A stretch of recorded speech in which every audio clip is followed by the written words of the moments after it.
I'm Joshua Potts, Mr. Possible, always with a brother with the same mother, Aaron Potts, Super Hot Potts, and you're watching and listening to your favorite two black runners every single Trials Tuesday. I don't know, I was trying to switch it up.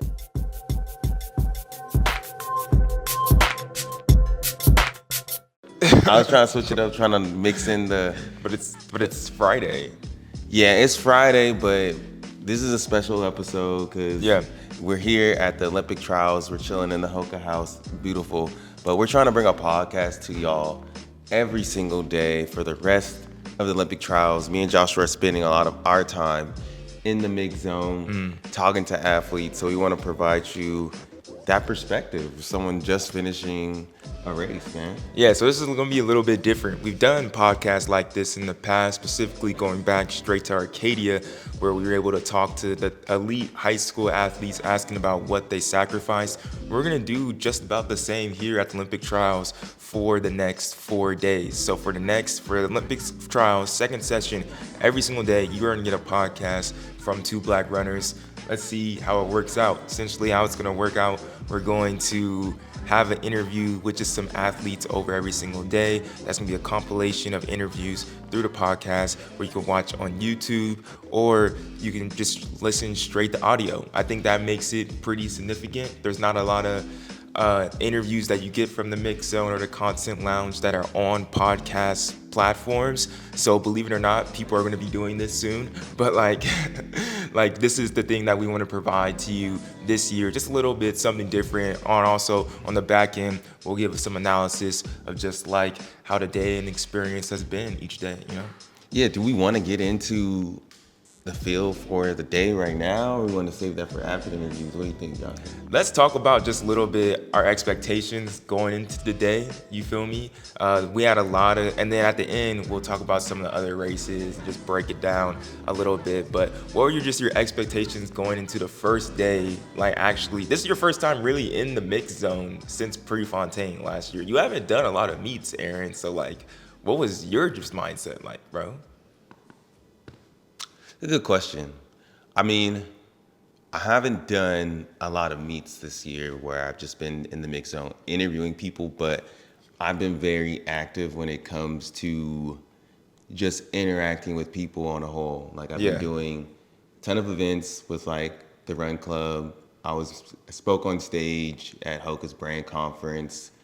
So I feel like I've still been doing a lot of things to help grow myself within communication with others.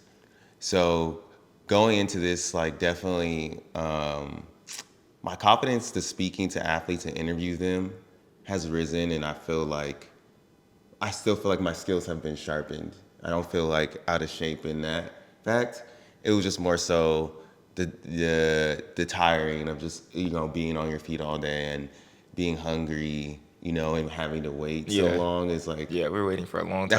That's like the biggest thing. But when it came to actually like doing the thing, we've been doing it for over 4 years now. So definitely felt comfortable with that. I guess I was in the mix zone at Arcadia, right? Yeah. So like those are high schoolers. It's high schoolers, so it's different. But once you're in it for a while, it's the same. You know what I mean? So the biggest thing though was just that this is the Olympic Trials. So as you all know, you listen to the podcast, me and Joshua decided to not go all 10 days, basically because it's a lot. We didn't feel like it was completely needed. Yeah, we didn't feel like it was completely necessary. There's so many other content creators out there that's going to provide you that. We could give you our unique perspective and boom, that one hit. But watching at home, I was like, dang, like it would be dope. Like I forgot, like this Olympic Trials to me almost feels as big as World Championships. Yeah, because there's so many people that are like just so grateful to be here. Like if you missed it, USA's first round, like you're not going to be happy at all. But the fact that you just made it to the Olympic Trials and your family got to come see you, and the Olympics is the most historic sporting event in history, to be this close to getting there is such a big accomplishment on its own for a lot of athletes. For some athletes, that's not nearly enough. But for some, that's some of the best accomplishments. And it's great that we got to see that for some of these kids' first time, these high school kids. We ended up speaking to about 5 high school kids that are competing at the Olympic trials. One is a college freshman too, but we interviewed him right here a year ago, Tinoda Matsatsa. We also spoke to Sadie Engelhardt, the high school superstar. Then plus we got some people that are going to be Olympians. Valarie Allman, she's been dominant since 2017. She hasn't lost a discus U.S. championship, and she's going on trying to repeat at the discus Olympic champion as well. And Marissa Howard is the last person we got to speak to. She got bronze in the steeplechase and honestly has been a workhorse over the year. Just happy to see her get that victory. So a lot of exciting interviews to look forward to. And plus we got to talk about the men's 800 a little bit at the end of this, because we love the 8, women's 15. We got to talk about that at the end too. Yeah, man. And like a big thing for the day too was just, as Josh just alluded to, the variety of perspective that's here at the Olympic trials. When you're at the World Championship, it's that same type of feeling where people are just happy to be there and to be representing their country, but just to have a chance to compete at the Olympic trials is so big for so many people, especially when you mention like high school kids making it here. Then you have those post-collegiate athletes that they're going for it, trying to get that sponsor. You got the Eric Holtz of the world, and then you got the people who are like, man, they barely missed the team. So it's very unique. I think of the whole world had to forget the Olympics. The last one was tough. What is that? That's a mosquito. That's a big mosquito. Y'all can't see that. I may have flew in front of the camera. I don't know. Should I kill that?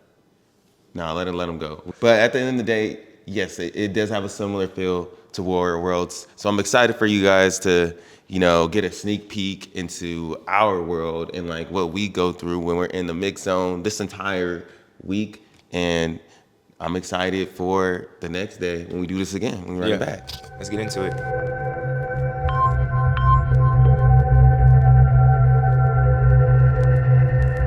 All right, first coming up, we're going to have Tinoda Matsatsa. Tinoda Matsatsa. I'm saying like that because last year he was actually on the Two Black Runners podcast with us right before he raced at U20s, and I believe he won the title out there too, right? He definitely won the title, and that was a huge moment because he's the first black high schooler to break 4. Yeah. So that was great to see that, have the first black U.S. high schooler to break 4 on the Two Black Runners podcast. It had to happen. Yeah, and now he's at the Olympic trials, and we get a chance to talk to him in the mix zone. So this is kind of a special moment. No, for real. It definitely is. I think this is one of our, especially for me, but all of us, one of our like special things for our podcast and just what we do. We want like these high schoolers to have a great experience once they get to like this elite level, and have that great introduction as a high school level, and to see that come full circle with this conversation we're about to have with Tinoda is pretty dope. Yeah, I hope you guys like it. Tinoda, appreciate you coming on. You won your heat. 146.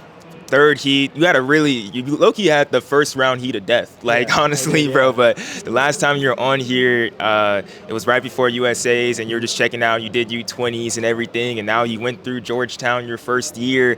Just like, how do you feel like you've matured over this past year? Now you're running with the big boys. Yeah, exactly. I think I definitely learned different tactics and like how to race. Definitely improved on my last 100 since last year. Last 100 was a little weak because everyone was always catching me, but I definitely learned different ways how to race, which in turn sharpened my my main racing tactic for sure. We've been asking a lot of our theme for our podcast for the whole entire time here at Trials. It's just like the journey of all of this. Has it been worth it? I know you didn't have the correct structure of how you imagined your freshman season of going, but you dropped the 145.17 and you're running the first round of the trials and you look good. So has it all been worth it to be here? Honestly, yeah, because all the bad races I had, I changed what I did wrong in those races to be able to be strong in my future races. At Big East, it was just a matter of sleep. After prelims, I didn't get enough sleep because I was in and out of sleep the whole night. Regionals, I just prepared wrong for the second race, and then when I ran 149 indoors, it was just the nerves just got to me because I was racing against people who all had a faster PR than me, so the nerves got to me and I just died off. But it was all worth it to get mentally stronger, to get physically stronger, and more tactically aware for the race today. And lastly, you're a freshman, man. You got a long career ahead of you. What does it just mean to be here at the U.S. Olympic Trials? Like, I know I don't want to talk about expectation yet because we'll do that after the next round. But you feel me? Like, what is it? What does it just mean to be here? It means everything, honestly. I didn't think I'd be at trials from a year ago today. I didn't think that I'd be at trials. Or trials would even be a thing that I'd think of even going to. I was just like, oh yeah, I'm gonna watch trials from my couch next year. Probably gonna go on vacation, be on my PS4 while trials are going on. But being here, it's a great experience. I've had a lot of fun so far, and had fun in that race too. Yeah, absolutely. Congratulations, Tinoda. We'll be rooting for you tomorrow, man. Thank you. Next up on the podcast, we're going to get Sadie Engelhardt is going to come on. Bro, we've been talking to Sadie Engelhardt since she was a freshman in high school, been able to see her coach against her in Southern Section Division II, and now she's at the U.S. Olympic Trials. This is incredible. Sadie Engelhardt's a special athlete. I will always remember being at Arcadia, hearing about this freshman reign, incredible times, and then being at Arcadia, and my first time seeing her race, seeing her just step up to the line, and telling the high schoolers behind me hey, you need to watch. This one is something different, and she's definitely proved that every single year, and she's just capping off such an amazing season here at the Olympic Trials. Yeah, I hope this is really celebratory for her. Not the greatest performance, I believe, not what she wanted, the 4:19 and finishing back of the pack, but I'm curious to see how she feels about everything. Honestly, I'm really curious to see how she feels. I'm sure this is just going to make her a lot more hungry. Yeah, to absolutely. do more. So, yeah, super excited to talk to her. This is definitely just the start for Sadie Engelhardt. All right, I'm here with Sadie Engelhardt. You just competed at your first Olympic Trials. What was it just like being out there? We've seen you do such incredible things this entire year. What was it like touching the track for the Olympic Trials? Yeah, well, I got out there and I literally got chills just because of the crowd. And, that's the fullest I've seen Hayward in person. Because, the last time I think I raced at Hayward, it was Nike Nationals in, 2022. Yeah. So yeah, it was crazy. I think I was excited on the line. It was great being lined up with those awesome ladies. I mean, I know literally every single one of their names. So they're all just huge people in the sport. And I think I was a little intimidated, but I think kind of when I say midway through, I was like, you know what, I'm here, just try my best. And obviously it just wasn't there today. I think it's just because it has been a long season. And my last full training block was in May.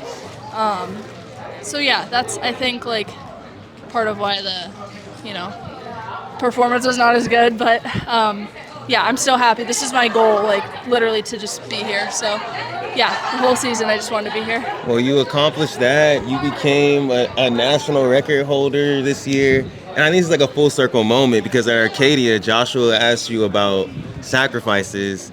And today we've been asking everyone, was it worth it?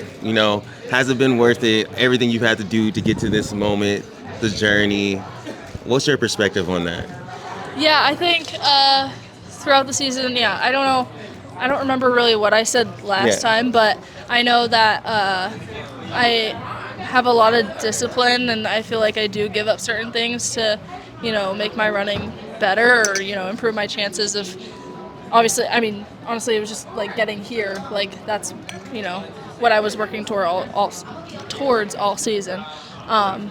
Just things going to sleep on time and, eating well, obviously not too strict, but I think certain things like that. But it definitely is worth it. I think this, I always love coming to Eugene, and especially just for the Olympic Trials, that's just a dream come true. So I think it all is worth it.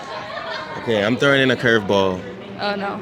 No, nothing crazy though. Okay. I just want to hear, just because you've done so much this year, what's the biggest lesson, biggest takeaway from this is such a big year, I feel like, for you. And I just feel honored to watch it, though. Yeah, I think this year it was more of kind of like trying to learn what was best for me racing-wise. I feel like I got in a lot of pro races, and I just learned the ways of pro racing, and it's a lot different than high school racing.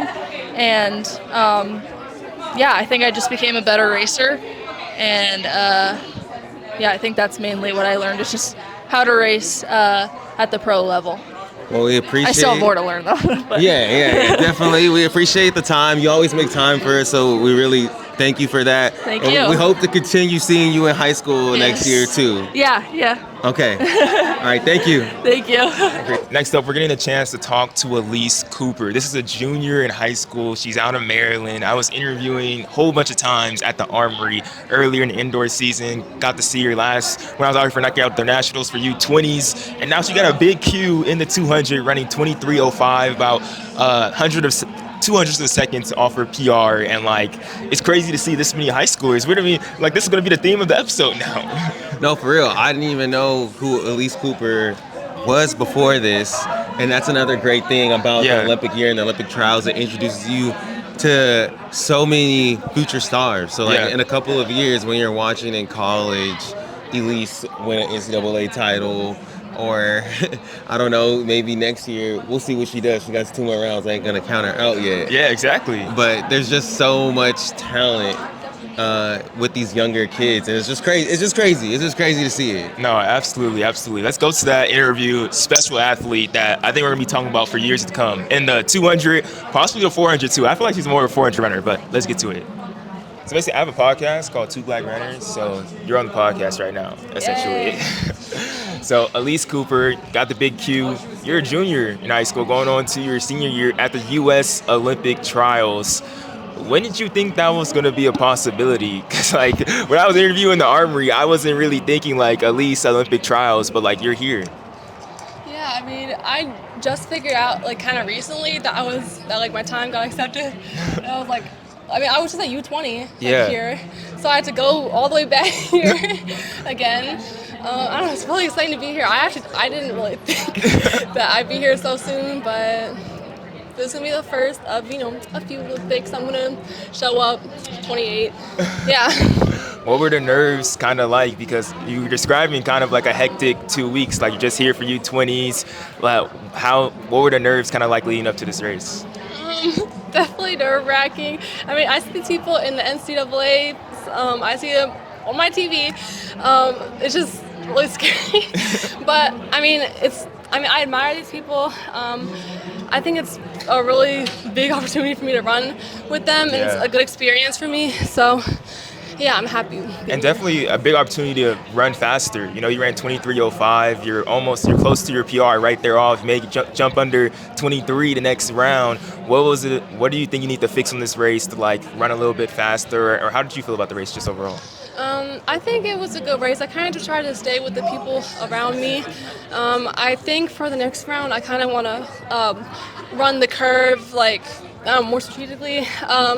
I definitely want to focus on my form on the straightaway, because I think that will help me speed up at the end, because sometimes I tend to slow down. And my form gets a little sloppy, so I kind of just want to focus on my arm swing, my knee lift, and just making it. All right. So 2 more questions, I'll get you out of here.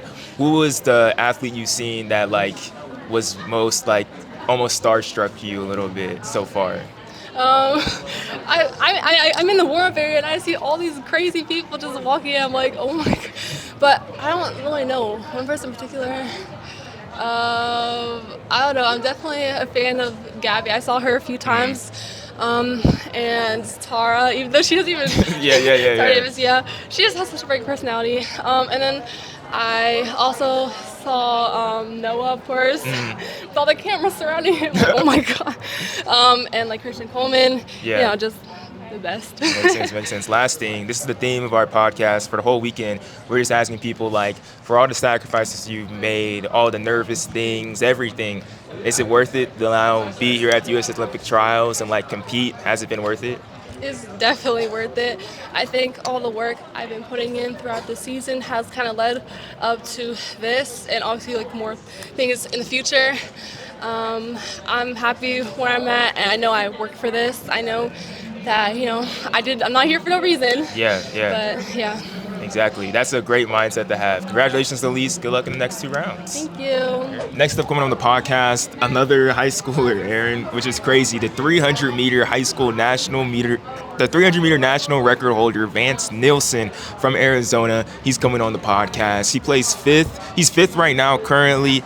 The big Q for this high school kid. Crazy, bro. Like, so many high schoolers. Bro, did you think that you were going to be running into all these people that you saw in New York today at the Olympic trials? Think about that. I see him at Nike Outdoor Nationals, but I didn't really realize that he was going to be running here at the 400 meter hurdles. But the crazy thing is that he ran at Arcadia too. What? He won the 300 hurdles and 110s, and we just missed it. Dang. And I'm sorry, Vance. We really just missed it. We should have caught that. We ain't missing no more, bro. Yeah, we ain't missing no more. This dude's running low 50s, as I believe he's a senior in high school. I don't know where he's going to school yet. We're gonna have to figure that out right now. But this dude is something special. I think he can break 50 seconds.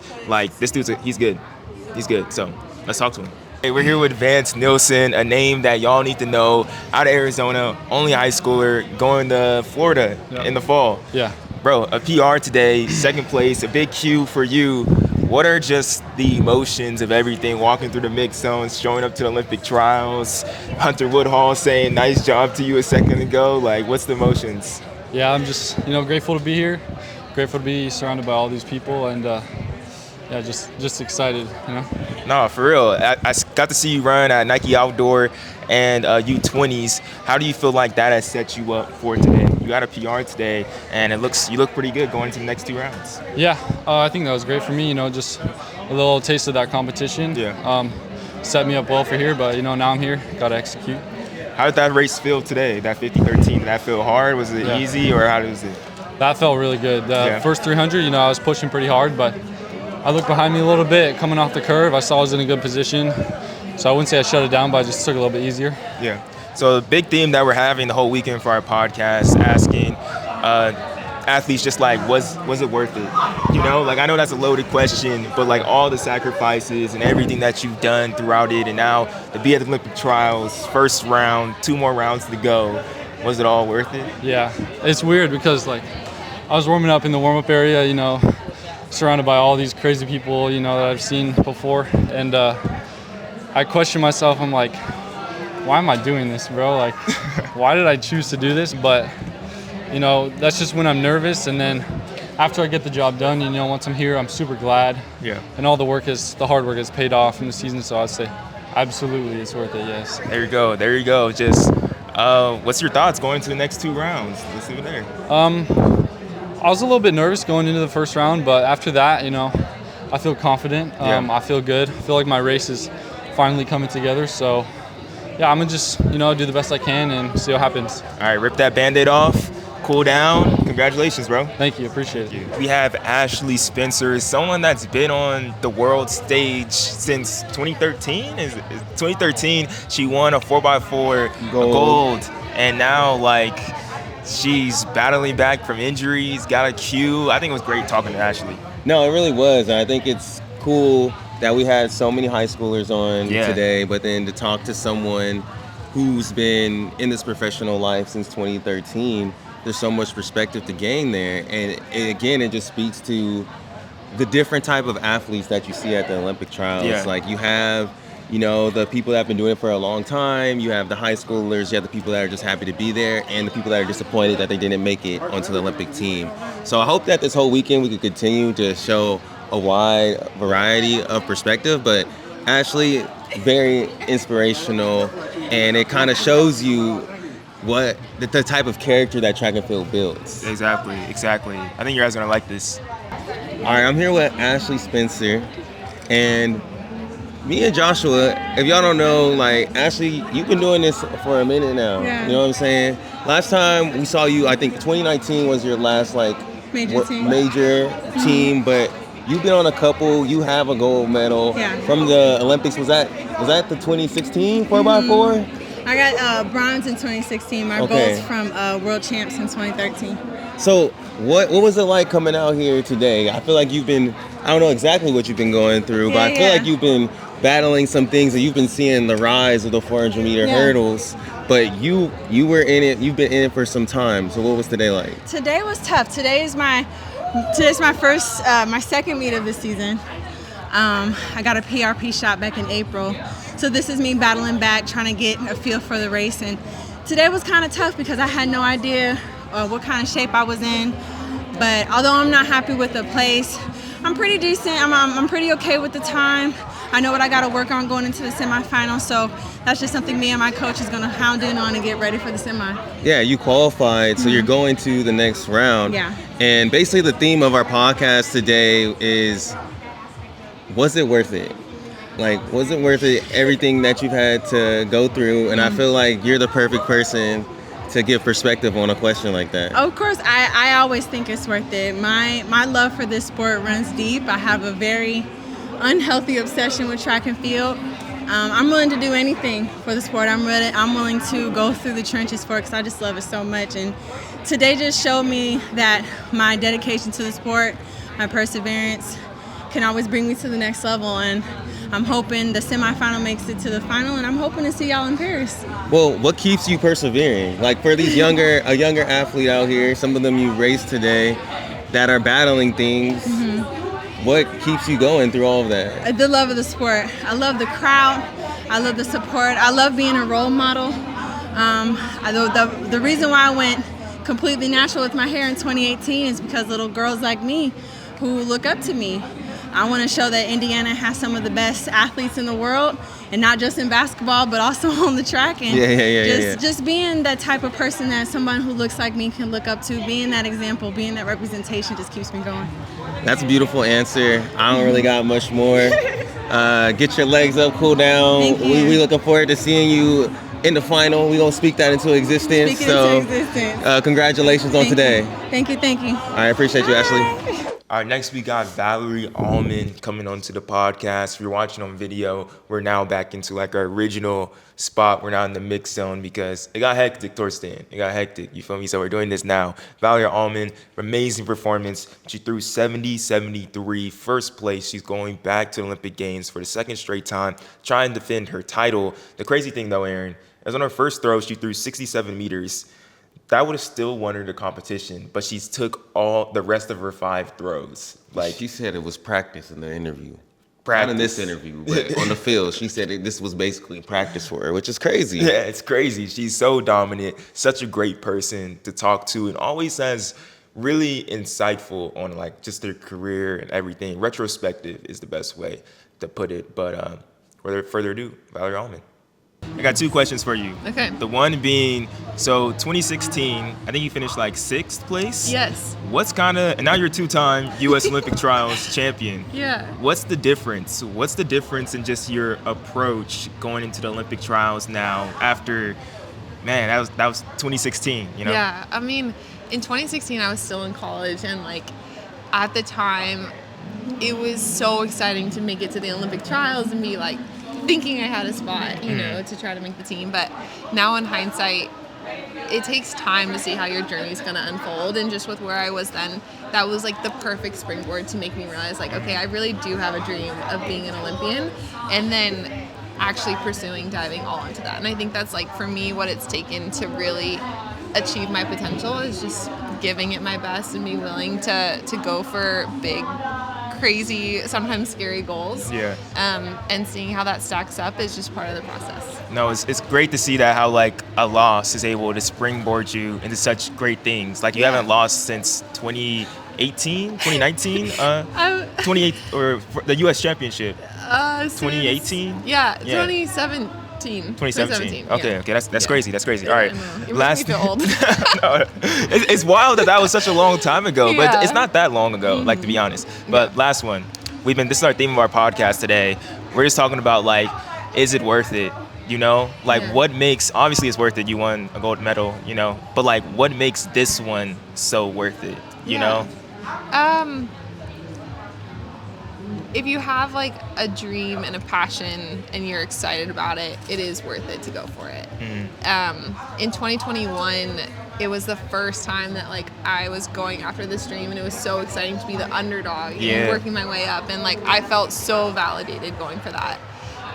But I think I kind of like lost some of that joy this last 2 years of trying to figure out like how to view myself as an Olympic champion, which is such an amazing title. But what happens if like you don't win? Is it like, okay, how do I feel? You know? And I think this time around, I have my joy back. I have my excitement back. I have like the people on this journey with me that like mean the most to me, that it's just so exciting. And I feel like I just have so much of a spring in my step and just can't wait to give it my best in Paris. And that feeling is what like makes me feel like this was worth it, you know. There we go. I love that. It's gonna be exciting competition in Paris. Like it is. Those women, they're gunning for you. They're feisty. They're intense. They you are. know, and I want to be there with them, and you know, and see how it all shakes out. It's gonna be cool. There you go. Best of luck. Thank Congratulations you. today. I appreciate it. All right, next we got a legend. You got to talk to a legend, a GOAT, pretty much in track and field history, Brittney Reese. I mean, this gives y'all like a little sneak peek though into the mix zone, you know. Yeah. We just in the mix zone, we just kicking it, you know, and then her agent, we're like counting through like how many interviews we got, like how many more do we need? And then her agent is just like, yo, y'all trying to get Brittney Reese? And I was like, I don't got really nothing prepared. Like, you talking about for us? Me? And he was like, yeah, Brittney Reese. I'm like, yeah, the GOAT. I'll come on, man. Yeah, that's the GOAT. You know what I'm saying? So no, it was cool. It was definitely like random. We didn't expect to interview her, but anytime you have an opportunity to speak to someone who is a GOAT, you gotta take it. And she gave a lot of great insight on the things she's doing after being retired in track. And I think you guys are gonna slowly but surely start to see the effect that she has on the culture of track and field. Man, I would love to see that. Let's hear more from Brittney Reese. All right, I'm here with Brittney Reese, Olympic gold champion, 7-time world champion, 4-time Olympic U.S. champion, the GOAT of the long jump, Brittney Reese. She's now the jump ambassador for Team USA or Tracktown USA. Brittney, what are you doing here today? What does that mean, being Tracktown USA Jump Ambassador? It just means helping the crowd get involved more with the jumps, and just being kissing foreheads, signing autographs, just being around all the way for the field and things like that. And then we're just doing some stuff outside of that. We have like the gold medal mixer coming up tomorrow night, and around lunchtime for athletes, we've been giving them gift bags. I have like a couple of sponsors that been around and just passing out some gifts trying to bring a new experience to track and field. And why is that important? Why is that important to you specifically? Yeah, for me it's because like I've been to like me and my agent, we've been to like NBA's All-Stars and things like that, and they have experience for the athletes. And here we get here and it's just yes, you want to focus, but you still want to enjoy the moment and be in the moment. So we took to that, and we just wanted to bring some fun into track and field. Yeah, no, that's great to hear you leading that charge as someone who's one of the greatest of all time within track and field for the U.S. and just for the world. Like, it's important when I think about the NBA and things like that. Like, rest in peace, like Jerry West. Yeah, but exactly. He's the NBA logo, and look at all the things that he done in the NBA. Talk about what it's like how important it is for like us to honor our legends, but also to make sure that our legends are still involved and their perspective is like applied to the sport. Yeah, I feel like it's important because we have to give back. We have to speak knowledge into these young kids and guide them on the right path. Like, we're all Team USA. We're all trying to fight for a team, and some of us been on teams. So it's important for us, the older generations, to lead these kids in the right direction and be there for them when they need us the most. And my last question, this is the perfect question to ask you. So we've been, the theme of the podcast is like, we're asking athletes, was it worth it? Yeah. So for someone, you're retired now, you can really look back on your career. I mean, it looks like it was worth it. It was more than worth it. Yeah, I 11 total medals, so I can't complain. I don't have nothing to complain about. I feel like I've done everything I could in this sport, and now the main thing for me to do is just to give back, and that's what I feel like I've been doing. And what would you tell a younger athlete or like your younger self in those moments where you're like, why am I doing this? I'm struggling, like, you know? You know, track is a hard sport. It's a technical sport. It's a mental sport. I feel like 90% of it is mental. You just got to go out here and have fun. Don't take it too serious. Yeah, you want to make a team, but have fun doing it. I enjoy when I was competing, I enjoyed it. Every time I stepped on the runway, I was having fun. Well, we appreciate your time today. Thank you so much. Brittney Reese, the GOAT. I mean, what else could y'all ask for? What else could you ask for? Appreciate your perspective. Appreciate your time. Thank you. And everything that you're doing for the sport, man. We will be really looking out for it. That's all right. I appreciate it. Yeah, thank you. Thank you. All right, since we're in the Hoka house, Aaron, we have to get someone from Hoka. Yes, sir. Olin Hacker competed in the men's 5,000, the first round, and he looked good. He looked relaxed, 13:34, a big Q to qualify to the next round. You got to talk to Olin. I think he's pretty happy and pretty excited for the next round. He seemed really relaxed. He came in and he did what he had to do, but I felt a lot of confidence from him. And he ran so good at World Indoors. I love how he competed. Ended up taking, 4th or 5th there? Yeah. And I think he's a dark horse. So it was exciting to just get his perspective out of the first round. I'm surprised this is his first Olympic trials. Yeah. Olin has been good for a minute, but you guys are going to get all that in the interview. All right, Olin. Big Q today. Yep. 5th place in your heat. What was it like touching the track for the Olympic trials today? Oh, it was great. I mean, I only came here on Tuesday, so I've been in Flagstaff over the weekend, and I was just watching everything, and it felt so weird, being at home and watching everybody race, and I was like, I feel like I have somewhere to be. I feel like I should be there. So it was good to just travel here and get on the track. Yeah, it's nice. I mean, the 10 days, sometimes I'm like, because we got here on Tuesday too. We were I don't know if we're trying to be here all 10, but it is nice as the athlete that you can be kind of chilling, and away from everything, and then come through. But is this your first Olympic trials? It is, yep. Yeah, so that's crazy. First Olympic trials with the pro team, with Nazali. Any nerves stepping out there on the track? I feel like you've just been having, you and Ahmed both, who's racing right now, have been having great years. Yeah, I appreciate it. Yeah, I was nervous, definitely. I feel like I was actually almost more nervous watching at home, even though it was nice to be in my routine, but I feel like once I got out here, I was like, okay, now I can actually do something about it. And then I've never done a prelim before, actually. This is my first ever, prelim. Because there's no prelim NCAAs? Well, not in the 5K. Okay. And there's Big Tens in the 15, but I never ran the 15. So it was kind of weird. I feel like I was chilling this morning, and then all of a sudden, we were kind of getting towards race time. I got super nervous. But then again, you just start warming up, and just getting out on the track was so fun. I saw my family up at the stand, and just great energy out there. It was just fun to be out there. So the big thing that we're asking everyone today, the theme of our podcast is is it worth it? With all the things that you have to go through, all the trials, the injuries, is it worth it? And what makes it worth it for you? It's 100% worth it. I mean, at the end of the day, I feel so lucky.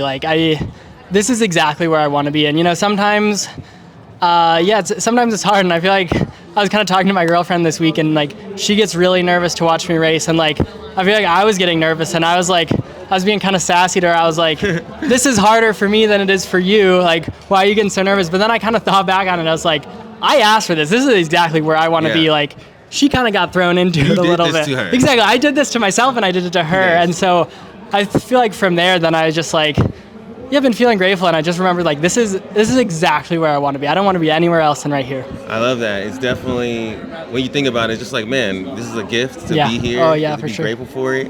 Anything keys that you're thinking of for the final going into it? It's pretty stacked. It's stacked. Yeah. I mean, this is a great field. I feel like there's some really good guys coming back. There's some really good guys that are fresh, and I feel like my motto is for the final: commit to every single move.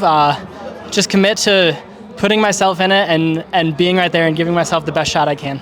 Yeah, I definitely think that you're one of those guys that has a real shot at making that team. You did so good at indoors. I love the way you competed at World Indoors. You really put yourself in that, so I'm excited to see you do it again pretty soon. Do the exact same thing? All right, we're looking forward to it. Thank you, Olin. Appreciate you. Thank you. This last one I think is the greatest story from yesterday. It got to be Marissa Howard. She finished bronze in the steeplechase, one of the fastest U.S. women's steeplechase races ever.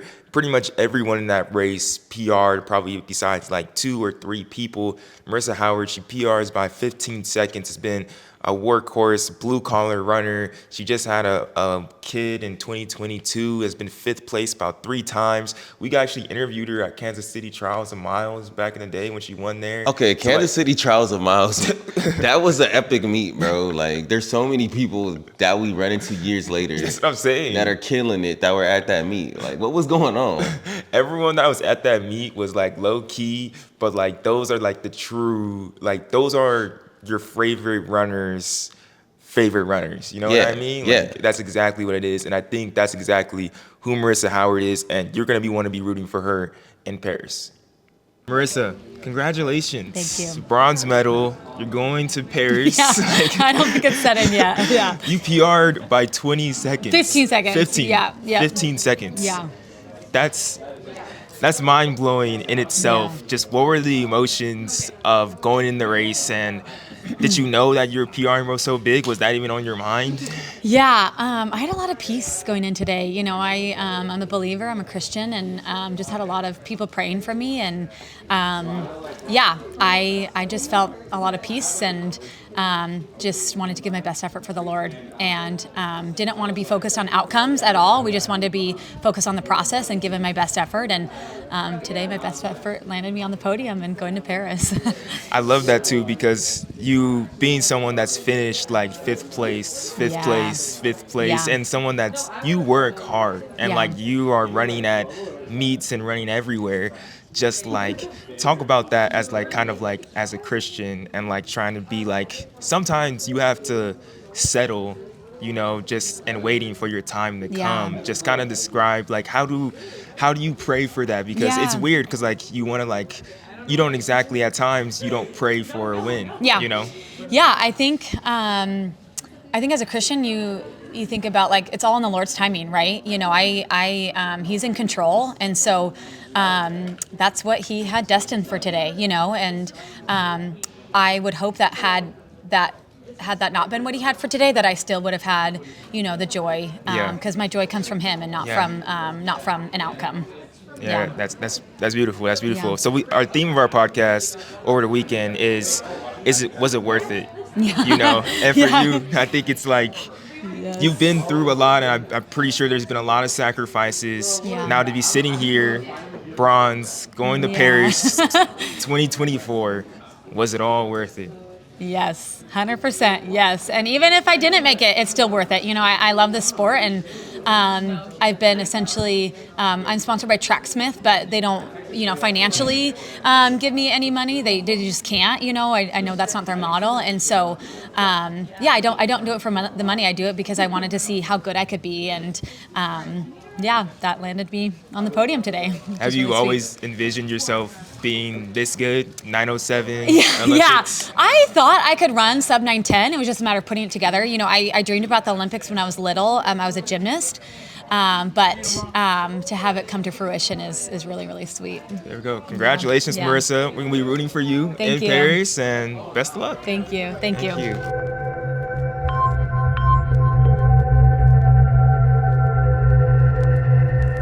All right, that was a nice little warm-up day, you feel me? We got 3 more days left. Honestly, it feels like we have a long time left. When I say 3, it actually really sounds like 5, but it really is going to fly by. Today, this next day, Friday, I feel like it's going to be super exciting. Next 2 days is going to be just insane, Saturday and Sunday. But let's talk about yesterday real quick. Men's 800, we got the semifinal today. I'm excited for that. Who do you think looked good from the men's 8? What are you excited to see? Yeah, I think this race is still pretty open. I definitely feel like Bryce is a lock. You have Clayton, who makes teams. And then when you get to the third, there's like a lot of people. You got Isaiah Jewett. You got Brandon Miller. Someone that looked really good to me today was Jonah Coage. I think he just looks so good, upright, really strong. And then what's his name? Won NCAA title. Shane Cohen.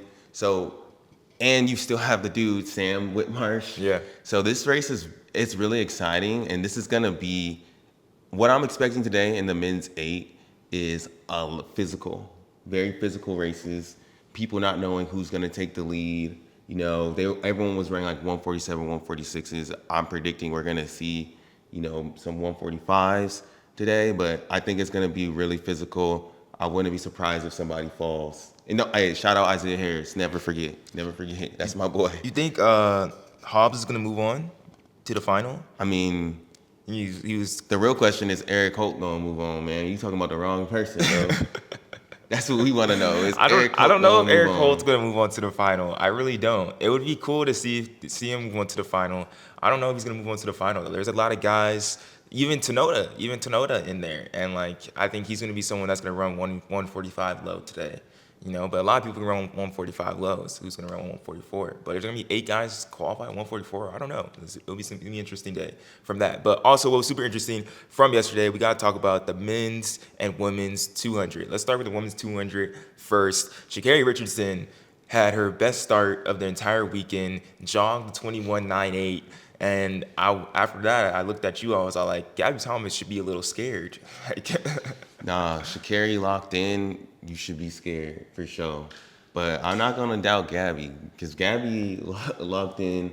We've seen her do some crazy things as well. So it's just gonna be cool to see them match up to against each other. Also, Brittney Brown and Abby Steiner. Yeah. What's gonna happen there? You know.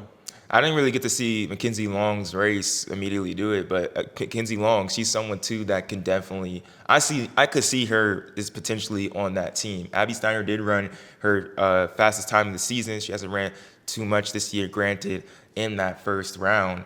So it'll be curious just to see how it all shapes up. But I'm looking at Mackenzie Long as someone that can be that third spot with however they finish Gabby, Sha'Carri, and Mackenzie Long, Abby Steiner, Brittney Brown.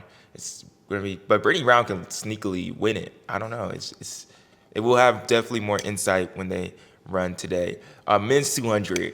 We got to talk about this. The man of the hour, Noah Lyles, went out there, did his thing, but he's pulling out more Yu-Gi-Oh cards. He's pulling out way more Yu-Gi-Oh cards. John, it's called the Exodia. Exodia. He pulled out the arms. He said next round he's pulling out the legs.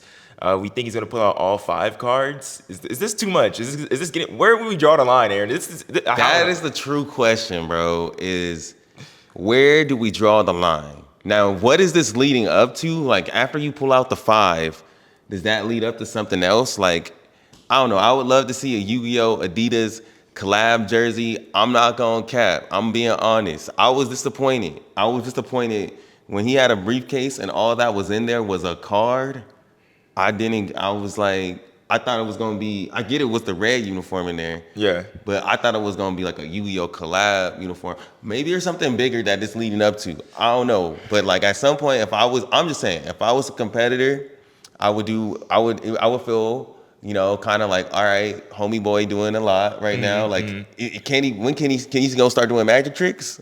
We start doing magic tricks? Is that where we draw the line? Like, he gonna start pulling stuff out of rabbits out of hats? Like, you know what I'm saying? Because, like, he's going to pull out, let's say he pulls out 5 cards. I don't know if that's the plan. He pulls out 5 cards from the final, this full Exodia. He's going to go ham and kill everybody in this race. It's just like, where does he go next? Is it Pokemon? Is it Pokemon at the Olympics? Is it Beyblade? Is it Bakugan? Come on, man. No, there can't be no Bakugan. Bakugan was trash. Bakugan was trash.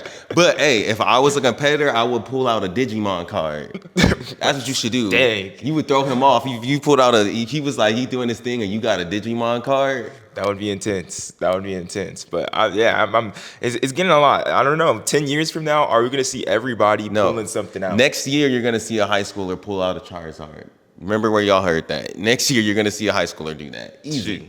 Easy. We'll see. Last thing we got to talk about today, as we're filming this, we're going to be out there for the Friday edition of this meet, day 8 of the Olympic trials. And we got the men's 110 hurdles. Grant Holloway, must-see TV. When he ran yesterday, I was all like, wait, I need to pay attention to this just in case Grant breaks the world record, because like that can happen on the Eugene track. Let me go down the start list for you, Aaron, just where that we're all aware of that highlight race. And he's ran under, so the world record is 1280. He has a PR of 1281 from a couple years ago. And I think every round so far, he's been under 13. Yeah. So he's feeling himself. No, most definitely. So we got Cameron Murray in lane 1, Trey Cunningham in lane 2, Cordell Tinch in lane 3, Daniel Roberts in lane 4, Michael Dixon in lane 5, Grant Holloway in lane 6, Freddie Creedon in lane 7, Jaqueline Scott in lane 8, and Devin Wilson in lane 9. What are you thinking about this right here,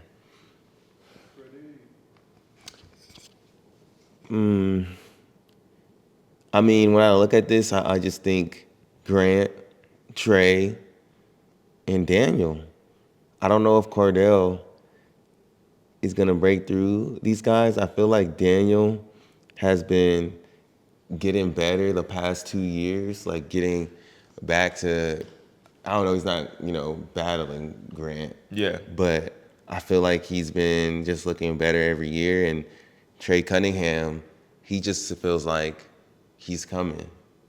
You know what I mean? But I just hope we don't have no funny business with people getting disqualified and like false starts and all of that. Because I just want to see, I'm just thinking about, like you said, I want to see what Grant's going to run. Like, I want him to have the perfect day so we can see a 1279.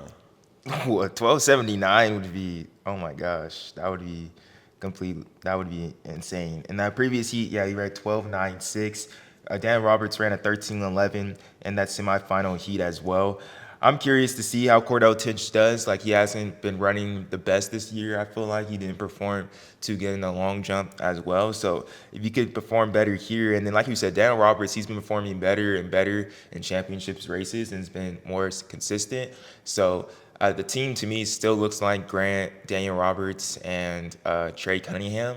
But like 110, like anything can happen. Freddie Creedon can very well be on this team. Michael Dixon, who's someone that's been there all the time, always in contention, could very well be on this team. But the only guarantee is Grant Holloway for sure. Like, man, don't miss. But we'll see. He don't lose, bro. Like, he really hasn't lost since the Olympics, bro. Yeah. I don't feel like I've seen him lose since then. No, he lost. Oh, Devin got him once, right? He lost at Prefontaine and like to Hansel Parchment at one of the times after World Championships. But like, it's only been like 3 times. That's crazy. Since Tokyo. So yeah, it's gonna be interesting. I hope you guys enjoyed this episode of Two Black Runners podcast here at the Olympic Trials. We'll be back tomorrow, then the next day, and then one more time after that. And yeah, I hope you guys are enjoying this little different take on Olympic Trials this year, and just trying to do things different from everyone else, trying to stick out and try and give you all a different perspective of the track world. So, anything else, Aaron? Nah, man, I appreciate all the love for the trials and trivia stuff that y'all are giving us, hyping us up and everything. Yeah. So, yeah, we're going to keep it pushing. All right, see y'all next time. Let's get it.